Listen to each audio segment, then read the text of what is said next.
Bueno, la décima es la vencida, dicen. Bueno, ahí hay un tema de buena comunicación, o sea, de internet y todas esas cosas. Vamos a probar a ver si con el doctor nos podemos unir. Yo ya le voy a mandar la invitación. Lo que sí sabemos es que es un tema de internet y de saber cómo ingresar, pero ya creo que lo tenemos resuelto. A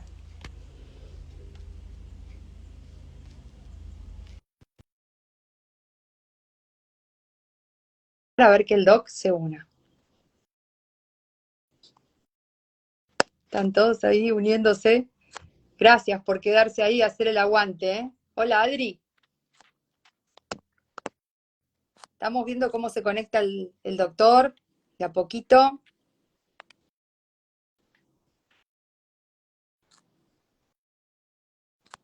No sé si el doc habrá encontrado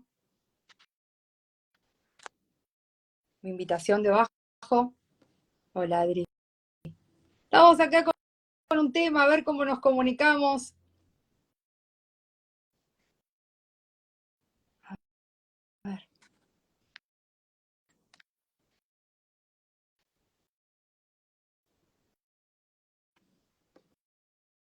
Encontró, doc, abajo un puntito rojo para... Hoy vamos a hablar sobre genética si logramos que se una al doc, pero me parece que está difícil por un tema de conexión. Ustedes saben que tenemos 5 horas de diferencia, pero más allá de eso hay un tema con internet que no sabemos cuál es. ¿Mm? Lo que sí se me ocurre es ver de grabar un Zoom y ponerlo para que ustedes lo puedan ver. Quizás lo hacemos con más tiempo o vemos cómo lo invitamos, o quizás podemos hacer un Facebook Live, pero bueno, lo tenemos que conectar con él, ver cómo lo podemos hacer. Estaba súper interesante la charla de hoy porque íbamos a hablar específicamente de estudios genéticos para todo lo que es protocolos de neurodesarrollo, y el Doc es el especialista en todo esto, por eso quería que estuviera charlando con nosotros. Doc, le mando por última vez la invitación, yo sigo insistiendo, hasta ver si usted puede conectarse. Pero bueno, yo hice todo lo posible, nos conectamos y nos desconectamos un montón de veces. Vamos a ver si lo puedo hacer de alguna otra manera, porque es muy interesante que él pueda estar intercambiando y que ustedes puedan estar escuchándolo. Así que bueno, vamos a ver de qué manera lo hacemos. Yo agradezco infinitamente que se hayan unido. Esto fue, además lo preparamos muy bien, con todas las preguntas, había preguntas pendientes y un montón de cosas, así que vamos a ver si podemos, a ver acá, vamos a ver. Eh, Él se unió, yo le voy a mandar ahora la invitación, usted ya está unido a la charla, a ver si él está unido, pero no puede conectarse como para estar en vivo. Si alguien sabe cómo lo puedo ayudar, me avisa. A ver.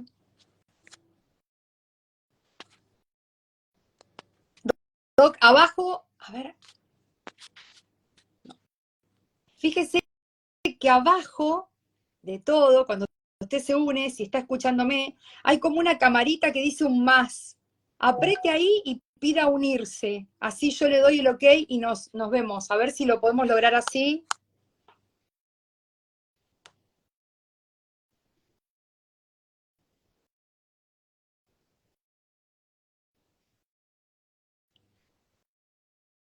A ver ahí. Hola. Hola, Hola, Doc. hola, ¿ya me veis? Sí, tiene dada vuelta la cámara. Tiene que dar vuelta la cámara para su lado. Ah, vale. Ahí está. Hola. Al fin lo logramos. Al fin, al fin. Es que no lo había hecho desde el móvil, lo tenía desde el ordenador y... Ya está. Ay, que se haya podido unir. Disculpe, pero yo tampoco soy tan canchera en poder instruir cómo hacer estas cosas, ¿eh? Ah, Pero bueno, no, ya estamos, ya ah, estamos. Lo siento por todos los que estaban esperando, pero bueno. no pasa nada. Ya Lo logramos, que era lo importante. Yo estaba hablando con todos los que me consultaban de qué íbamos a hablar.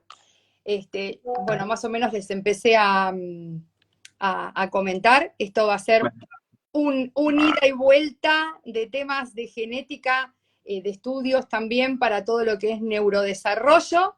Bien distendido el tema, vamos a tratar de hacerlo lo más ligero posible como para que se entienda. A ver, primero lo voy a presentar, ¿sí? Ya más o menos lo dije, pero lo voy a presentar. El doctor Ignacio Lao. Es un amor, lo conocimos el año pasado acá en Argentina porque vino al Congreso. Bueno, una cosa tremenda fue tenerlo acá, una emoción enorme. Él es doctor en medicina y es especialista en genética clínica y es director de Genomic Genetics de España, ¿no? Que es donde se van a hacer, bueno, algunos estudios también, que ahora nos va a contar un poquitito. Y bueno, vamos a empezar, así no se nos extiende un poquito más, ¿sí? Ya, seguro. Esa importancia de organizar los estudios de laboratorio y genéticos para todo lo que es neurodesarrollo, en desafíos de neurodesarrollo. ¿Podemos más o menos dar un paneo de todo esto? Sí, sí, sí. Es que realmente lo que tenemos claro, lo que se tiene claro dentro de las causas de trastorno de espectro autista y de la mayoría de los problemas del neurodesarrollo es que la genética es la clave, juega un papel importante. De hecho, en los estudios que se han hecho tanto a nivel poblacional como en genética se utiliza mucho mirar la coincidencia entre gemelos monocigóticos, que son aquellos gemelos que comparten el mismo genoma, a la hora de tratar de averiguar hasta qué punto la genética influye en un problema. Y en el caso del autismo, según estos cálculos que se llama de heredabilidad, es un 90% de implicación de la genética en las causas. Por lo tanto, no podemos dejar de hacer estudios genéticos cuando nos enfrentamos a estas situaciones, independientemente de la gran heterogeneidad que tenga, porque la genética es muy amplia, no siempre un gen, una mutación o un defecto es responsable directo de un problema y mucho menos de problemas tan complejos como el autismo. Lo que sí tenemos que tener en cuenta es que hay que hacer los análisis genéticos, pero hay que organizar muy bien el proceso porque si no nos perdemos todos. Se pierden en primer lugar las familias, haciendo muchos tipos de test, a veces sin que se tenga ningún resultado concluyente. Seguro que me dan la razón cuando veis que la mayoría de los que se han hecho estos estudios salen con una frase, se ha encontrado una variante de significado incierto. Hoy por hoy no hay ningún tipo de evidencia como para decir que sea o no la causa del problema y quedan un poco en las mismas. Por eso es importante conocer todo lo que se puede hacer desde el punto de vista de la genética y lo más importante, cómo lo debemos organizar para ahorrar tiempo y para cuanto antes llegar a encontrar, que no siempre se llega a encontrar, pero acercarnos con la mayor probabilidad a la causa genética de la situación que tenemos en nuestra familia. Bueno, pero y a ver, nosotros acá en Argentina tenemos una vasta colección de estudios que inclusive por medio de otros médicos también, por suerte los que están alineados en lo que hacemos, nos mandan, ¿no?, ciertos estudios. ¿Se puede combinar estudios tradicionales de laboratorio con todo lo que es genético? Correcto. Lo importante es un buen especialista que analice el caso.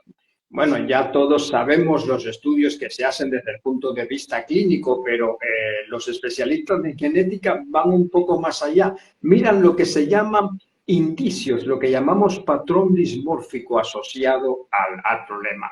Son la mayoría de los que tienen un componente genético importante y hay manifestaciones incluso en la vida prenatal. Por eso en la consulta siempre insistimos mucho en la historia del embarazo, incluso un poco antes, desde el momento de la concepción. Pero bueno, vamos a lo práctico del embarazo. Si hay algún tipo de problema a nivel del embarazo, ya sea en la propia gestante como en la salud de la criatura, cuando se hacen las ecografías, problemas como, por ejemplo, aumento o disminución del líquido amniótico, aumento o retraso en el crecimiento de la criatura, alguna alteración cuando se hacen las ecografías en el tamaño de la cabecita, por ejemplo, o si hay algún tipo de alteración a nivel de otras estructuras, como puede ser cardiovascular o también a nivel del sistema nervioso. Aunque esto pase y después no vaya más allá, hay que tenerlo en cuenta. Después del momento del nacimiento, el parto. Si ha habido una indicación de cesárea, ¿por qué esa indicación de cesárea? Si no ha sido por una causa materna, si ha sido por una causa del feto, de la criatura. El nacimiento, cómo ocurrió, el parto, si ha sido un parto muy traumático o no. Características alrededor de los primeros momentos cuando sale la criatura, esa puntuación que le dan, qué tipo de puntuación habrá tenido, si se ha constatado que también ha nacido o muy pequeño o muy grande para la edad gestacional, para lo que se espera, si ese crecimiento es proporcional o no. O sea, características clínicas. Y si hay algún tipo de alteración a nivel de sintomatología, de reflejos, por ejemplo, el tono muscular. Yo siempre le pregunto, ¿le dio el pecho? Cuando le dio el pecho, el niño succionaba bien. Cuando hay déficit del tono muscular, ya les cuesta la succión. Ahí lo que se llama la hipotonía. Sí. Si hay o no ha habido necesidad de llevarlo a la unidad de neonatología a ponerle oxígeno o algún otro tipo de intervención. Son pequeños datos, a veces muy sutiles, pero todo consta, todo cuenta. Y después en el primer año de vida, se ha ido cumpliendo los hitos, si cuando lo examina su pediatra ha visto que el niño, los reflejos, el tono muscular son normales, si ha habido algún tipo de complicación neurológica tipo pérdida de conocimiento o convulsiones, todos son pequeños datos. Y después a nivel de analíticas que se le ha hecho. En las analíticas es muy importante, por ejemplo, las crisis de desequilibrio en la glicemia, las hipoglicemias que suelen tener muchos de estos chicos y sobre todo en algunos que tienen algún problema o defecto metabólico. Otro tema puede ser el aumento de algunos enzimas, por ejemplo, la creatinquinasa, las enzimas hepáticas de forma persistente, la carnitina, el perfil de las carnitinas, de las acilcarnitinas, criterios ya de metabolismo o de análisis clínico como tal. Si hay una serie de indicios que van indicando que hay alguna de estas alteraciones o que hay una conjunción de ellas, entonces es más criterio para encaminar el estudio genético. El primer frente, por así decirlo, el que cubre la mayoría de los casos, es lo que se llama los arrays, que es el análisis de genoma, de hibridación genómica en micromatrices, los ACGH, estos arrays, que lo que es una prueba que es mucho más resolutiva que lo que antes se hacía con el cariotipo a nivel del microscopio. Con estas micromatrices de hibridación genómica podemos detectar cosas que se escapaban al microscopio, lo que son microdeleciones, microduplicaciones. De hecho, se dice que en 15 hasta un 20% de los trastornos del neurodesarrollo y específicamente de trastornos de espectro autista pueden encontrarse aquí con este tipo de pruebas. Porque ya analiza todo el genoma, es coger todo el material cromosómico a nivel submicroscópico y ver si hay de más o de menos a nivel de dosis de los genes, es las microdeleciones o microduplicaciones.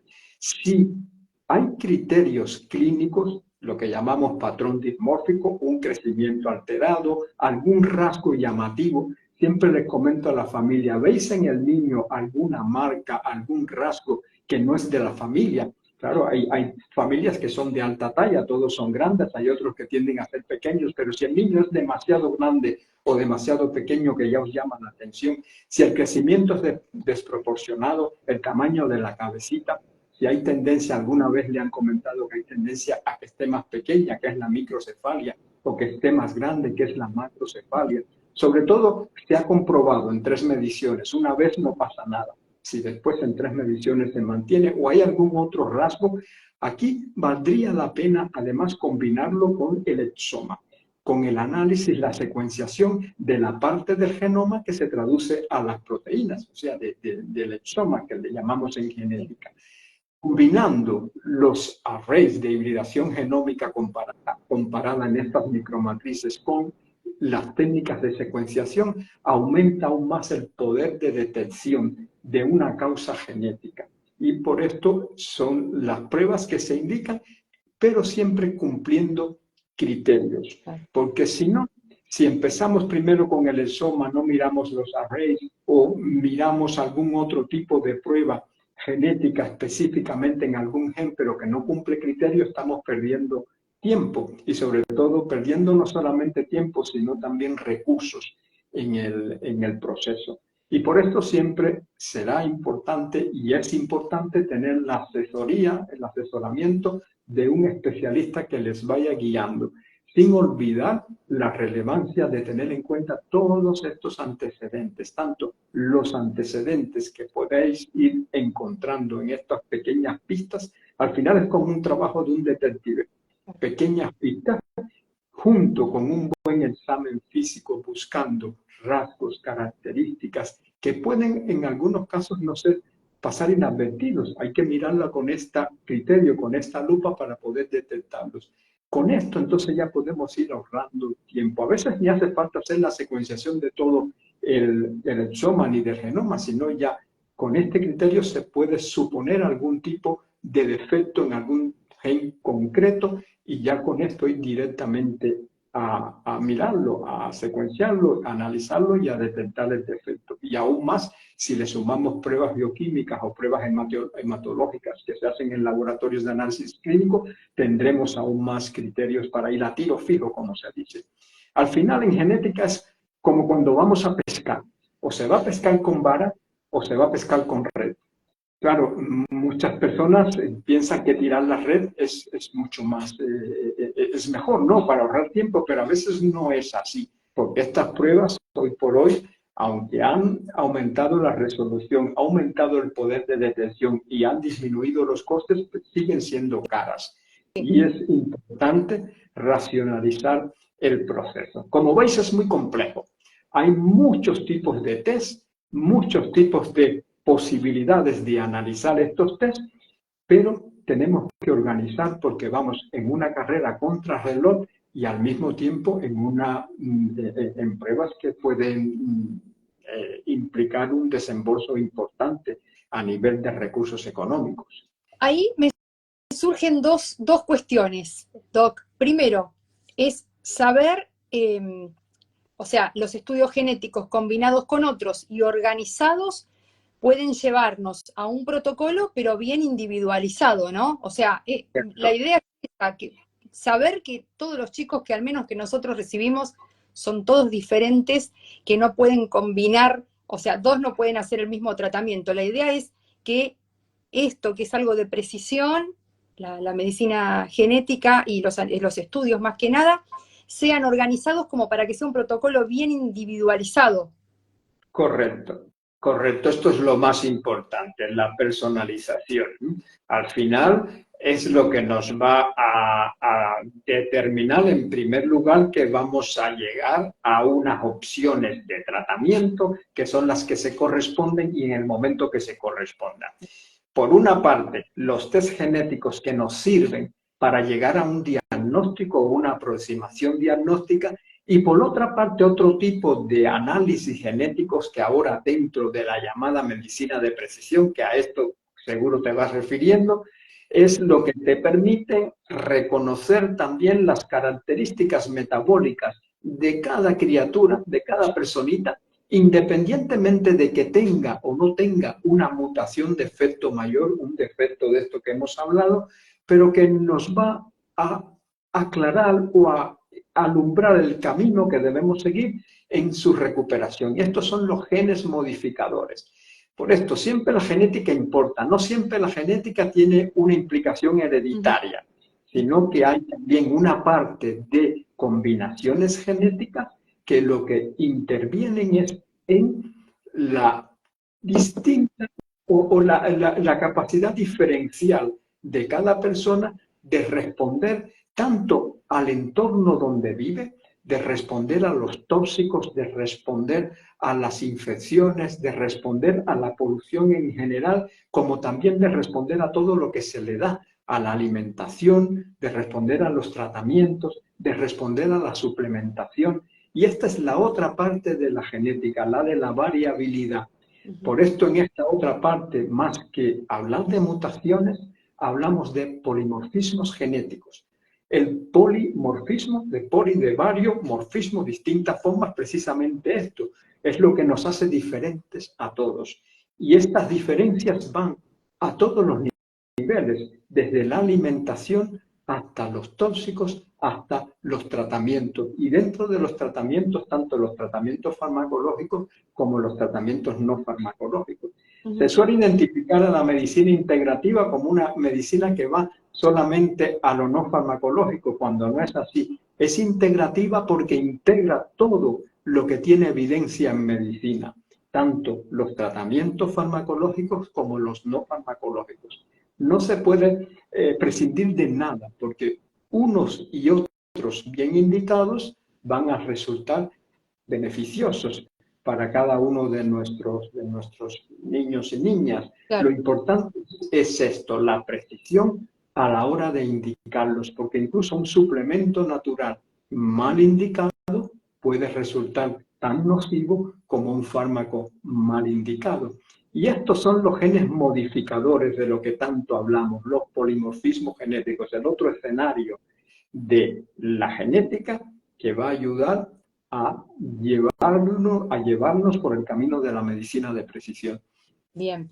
Y la otra pregunta que justo salía de la anterior, digamos, es, al menos en Argentina, quizás a nivel mundial lo mismo, Sí. el tema de costos hace que dependan los tratamientos, la verdad. Y estos estudios, más allá de su costo, ¿se repiten? O sea, ¿o cada cuánto hay que volver a hacerlos o no se vuelven a hacer? No.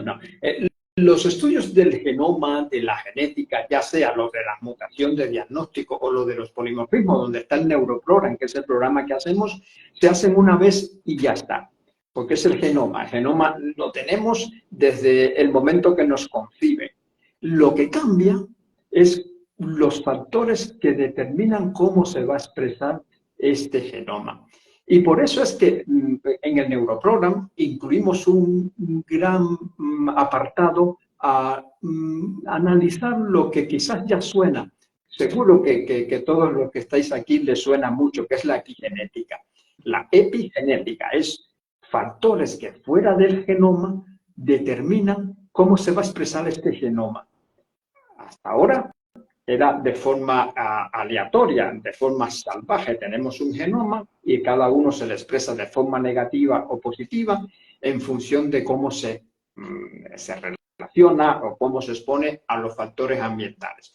Después que conocemos estas características, esta individualidad, lo que podemos hacer es utilizar este epigenoma, pero ya a nuestro antojo. Utilizarlo para ponerle riendas a ese genoma. A mí siempre me gusta representar el genoma como una jauría, una manada que va totalmente en libertad. El epigenoma es lo que le pone rienda, la domestica. ¿Cómo vamos a domesticar a este genoma y cómo lo vamos a utilizar?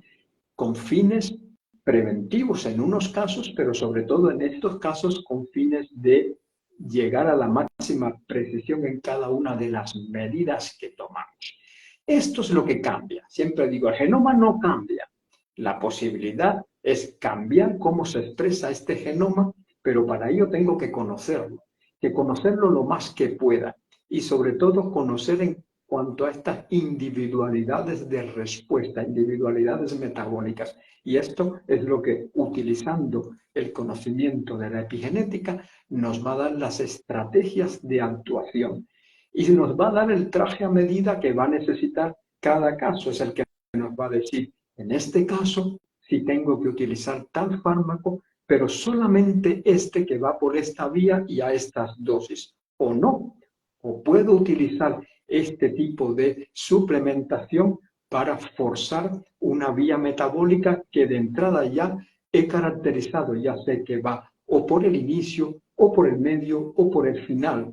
Y así sé qué tipo de sustancia tengo que emplear en cada etapa. Y esta es la ventaja que da utilizar toda esta información para modular la expresión de un genoma que de otra forma es constante en su constitución, en su naturaleza, pero no así en su capacidad de expresión. Y bueno, entonces vayamos más a fondo como para que usted nos pueda decir un poquito más. Ya sabemos que el neuroprogram nos puede dar la epigenética, o sea, nos puede dar los datos de la epigenética de esa persona, pero también, ¿qué abarca? ¿En qué consiste el neuroprogram?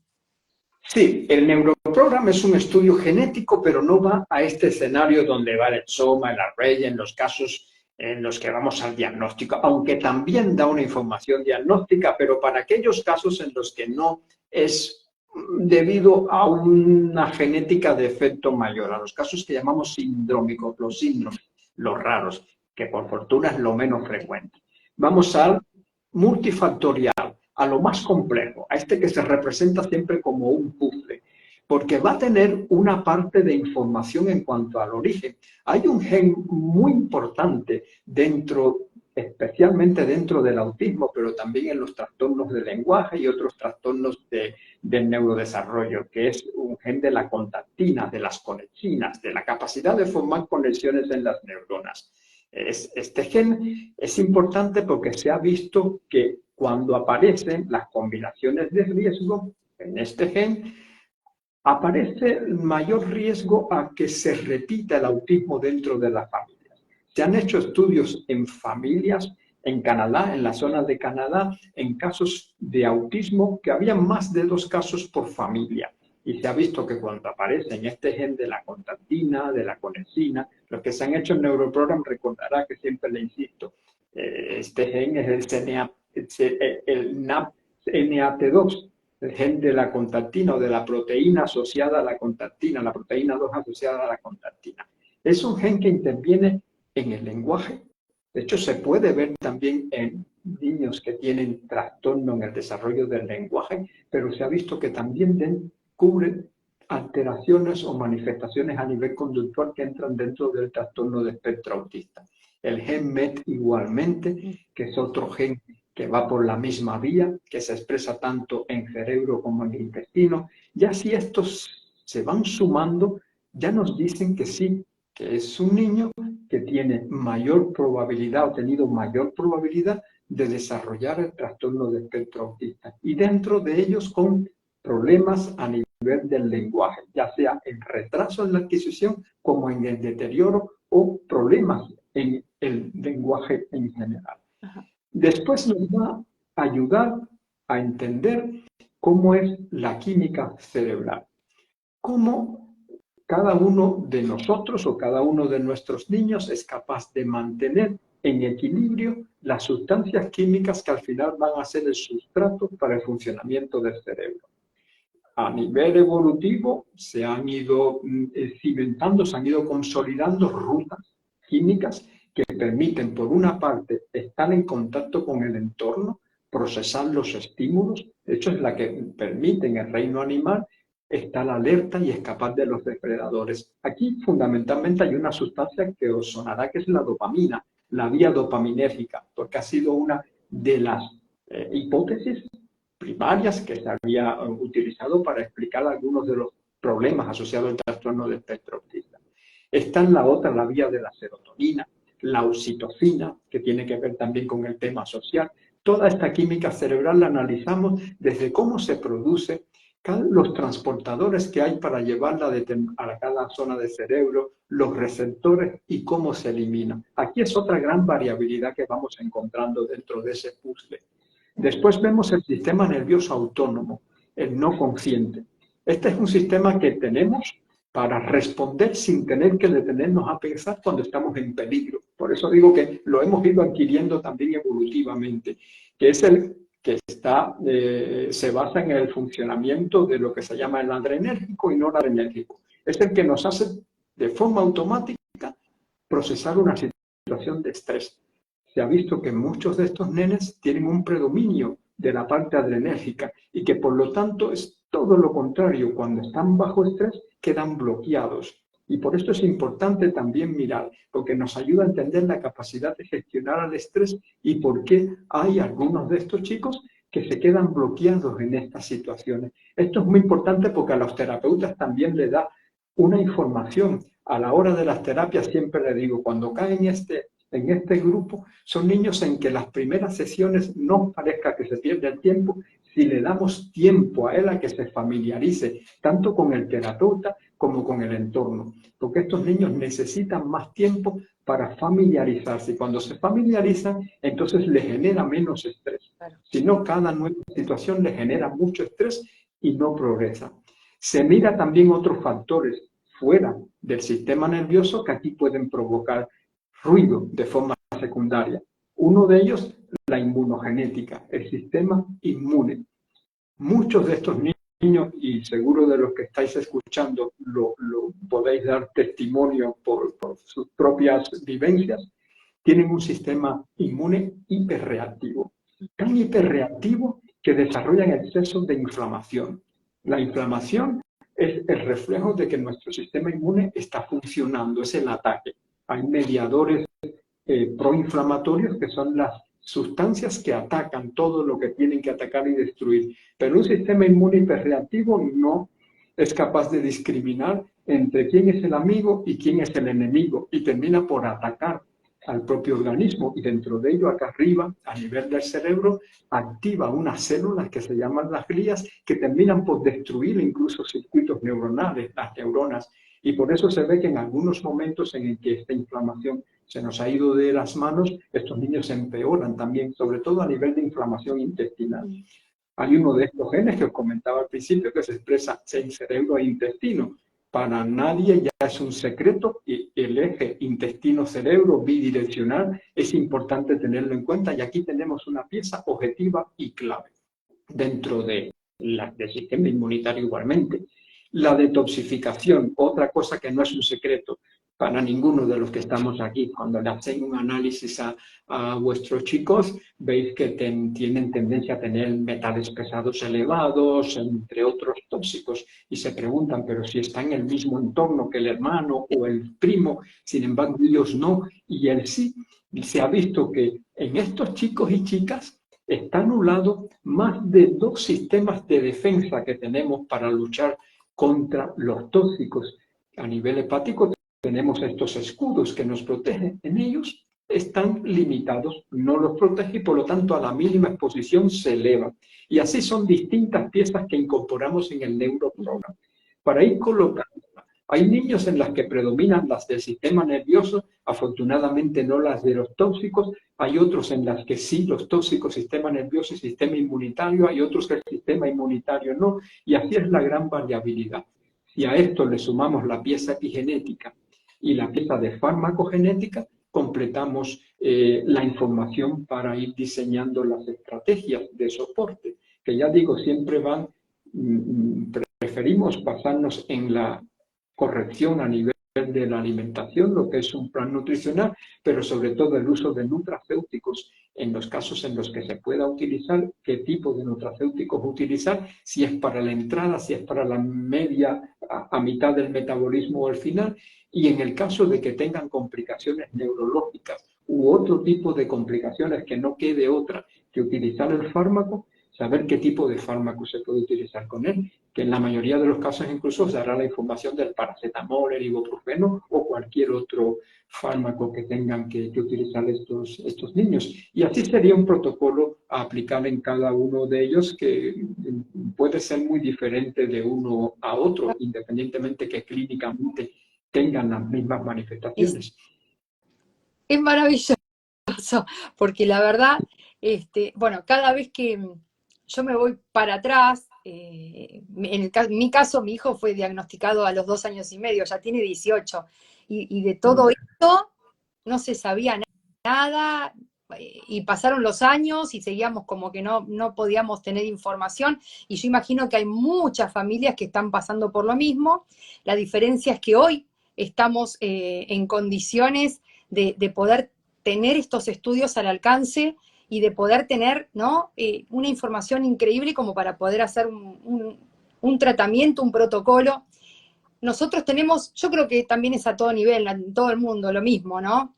Sí, sí, sí, es global, es global. Siguen insistiendo que, ¿no? Inclusive ahora salió para el 2 de abril, que no hace mucho tiempo, hace muy poquito, salió una nota en un diario acá en Argentina, hablando otra vez del tema de las madres, ¿no? La madre fría y toda esa cosa que ha quedado como, no es histórico, es prehistórico, y sin embargo hay médicos y profesionales que aún siguen con esa cuestión, con esas líneas. O sea que para mí es maravilloso tener no es una puerta, es una puerta doble, triple, como para poder acceder a un montón de información y tener buena atención, ¿no? Y no perder tiempo, que para mí es crucial en estos chicos. Se diagnostican y tener enseguida un protocolo. Si no le Sí, sí, parece, la intervención temprana es la clave de fundamental. la mejoría del pronóstico, fundamental, como no. Vamos a hacer Perdón. un par de preguntitas o un par de comentarios, si no le parece mal, Doc. Total, tenemos tiempo. Bueno, Sí, acá sí, sí, hay. mi colega, el doctor Julio Salazar, le manda un fuerte abrazo. Lo Estaba mismo. acá. Bueno, Karina Bonofiglio le manda saludos y dice gracias, doctor Lau, por sacar a mi hijo adelante con su tratamiento. Y Gracias. acá una persona consulta, es decir, que cuando se refería al neuroprogram, ¿no? Que podríamos permitir la expresión o inhibición de diversos factores de la transcripción. Esto es la epigenética, es modificar cómo los genes se transcriben y se traducen. Se transcriben a un RNA y se traducen a una proteína. Pues sí, es como digo, es el freno que le ponemos a los que se expresan de forma negativa y todo lo contrario, a los que tenemos que aumentar su expresión, podemos aumentar esa transcripción y dar a que se lleguen a expresar mejor y por lo tanto se solucione el impedimento a nivel metabólico. Y aquí fundamentalmente en el uso de las herramientas que tenemos, tanto los suplementos como los fármacos. Había visto una pregunta de alguien que decía que no entendió lo del ibuprofeno. Sí. Por ejemplo, el ibuprofeno va por una vía de metabolismo de sustancias químicas que tenemos en el hígado. Las personas que tienen esta vía, que va a medio gas, que no va muy bien, la dosis que se recomienda normalmente de ibuprofeno para ellos puede resultar tóxica, porque no terminan de eliminarla, se mantiene mucho tiempo elevada en sangre. Lo bueno que tiene es que conociendo este perfil en ellos le damos la mitad de la dosis o la dosis más baja. Con menos dosis le va a ir bien, le va a ir genial. Si fuera lo contrario, que la vía está muy hiperactiva, se toman el ibuprofeno de 400 y no llega a la ventana terapéutica, no les llega a funcionar. Entonces, en estos casos, tienen que utilizar el doble de la dosis. Y esto es lo que marca la diferencia. En el terreno de psiquiatría ocurre mucho con los antidepresivos. Con el mismo símil, una persona que metaboliza muy rápido el antidepresivo, por ejemplo el Prozac, no llega a tener el efecto. Por lo tanto, le van cambiando de antidepresivos y de antidepresivos dentro de la misma vía y esta persona la depresión va empeorando. Lo que tendría que hacer era, si va muy rápido por esta vía, darle el doble o más de la dosis para que pueda llegar a la ventana terapéutica. Y lo mismo en el sentido contrario, repito, si es lenta, que no lo metaboliza, la menos dosis posible o buscar otro fármaco que no va por esta vía. Y esto es lo importante a tener en cuenta. Es un concepto bastante nuevo en medicina, lo de los genes modificadores. Por ahora se ha entrado más que nada en los genes causales, la mutación, la enfermedad, esto que es lo más clásico. Ahora lo de los modificadores, lo que nos está ayudando a entender es precisamente esto. ¿Por qué aún dentro de estos síndromes hay variabilidad? No todos los niños con síndrome de Down tienen el mismo grado de discapacidad o de problema a nivel de complicaciones de salud. ¿Por qué? Porque hay otros genes que van modificando su condición mayor, que es el cromosoma 21 de más. Incluso en el cromosoma 21 de más hay genes que van a estar sobreexpresados y hay vías que van a estar aumentadas en estos niños. En ellos, por ejemplo, sería mucho más peligroso utilizar compuestos azufrados, porque realmente una de las vías de la metilación, que es la vía de la transulfuración, uno de los enzimas está en el cromosoma 21, ellos lo tienen de más, está más acelerada. Y esto es importante tenerlo en cuenta, repito, incluso en los casos sindrómicos, mucho más en todos nosotros, incluso en cualquiera de nosotros, tengamos o no tengamos un problema. Si lo que queremos es optimizar nuestros hábitos, nuestro estilo de vida, incluso los fármacos que nos recetan a nuestras características para ganar en seguridad, sobre todo para preservar nuestra salud, esta información también nos puede reportar muchísimo, muchísimo valor. Entonces, es como yo me imaginé, medicina de precisión para todo. Correcto. Correcto, es como lo decías, es precisión. Y estamos en este momento de cambio de paradigma de la medicina. Por ahora se ha basado en tratamientos en función del diagnóstico clínico. Por eso unos han funcionado, otros no han funcionado. Ahora, cuando se reconoce esta individualidad metabólica, es un diagnóstico clínico, una individualidad, en este caso fenotípica que le llamamos o endofenotipos, y un tratamiento atendiendo a esta individualidad. No todo es lo mismo, aunque lo clásico ha sido lo de ir a la generalización. Por ejemplo, en el trastorno de déficit de atención, en el TDA, se ha supuesto que a todos estos niños les falla la vía dopaminérgica y a todos les potencian la dopamina utilizando anfetaminas, lo que puede ser metilfenidato, el Concerta. Sin embargo, como sabéis por experiencia, hay niños que cuando se le da, siempre las familias dicen, se ha vuelto como si tuviera una crisis, se subía por las paredes. Y es porque hay niños que lo que tienen es exceso de dopamina. Si aún encima le voy a dar algo que le suba la dopamina, lo sobrepaso. Y por esto es importante dar este cambio. Y en esto está la medicina. No os preocupéis porque de hecho los sistemas sanitarios de muchos países ya lo tienen en cuenta y al menos la farmacogenética hay muchísimas posibilidades de que se incluya dentro de las pruebas a tener en cuenta, porque entre otras cosas va a disminuir mucho el riesgo a efectos adversos a medicamentos. Y dentro de estos medicamentos actualmente se le llama el holocausto opioide, a lo que está pasando con el uso de los opioides. Y hay una de las vías que miramos, que precisamente es la capacidad de metabolismo de los opioides, que es una vía farmacogenética y que es importante tenerla en cuenta para poder evitar estos efectos que son la cuarta causa de muerte en todo el mundo, no solo en Argentina, sino en todo el mundo. Por lo tanto, es importante y las autoridades sanitarias han tomado cartas en el asunto por esta razón. Qué importante tener acceso a todo esto y poder, bueno, escucharlo. Acá le están mandando saludos, besos, de todo, cuánta información, qué bien explicado.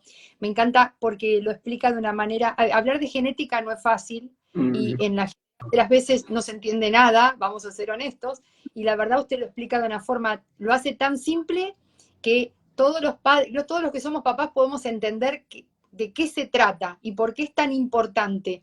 También acá consultaban cómo poder comunicarse. Bueno, ahora nosotros vamos a dejar debajo del video, porque esto va a quedar grabado, vamos a poner los datos de la página. Si no, bueno, ya saben que es Genomic Genetics, que lo pueden encontrar en Instagram y seguramente ahí pueden mandar mensajes para que les puedan mandar un mail o poder ser asistidos y tener turnos con el doc. Y bueno, obviamente, doc, yo lo voy a comprometer para otro momento porque tuvimos acá un par de desperfectos, pero salió espectacularmente lindo. Estoy muy feliz y sabe que me emociona mucho hablar con usted porque aprendo siempre. Así que Gaby Sánchez, una gran amiga de la casa, también le manda sus saludos.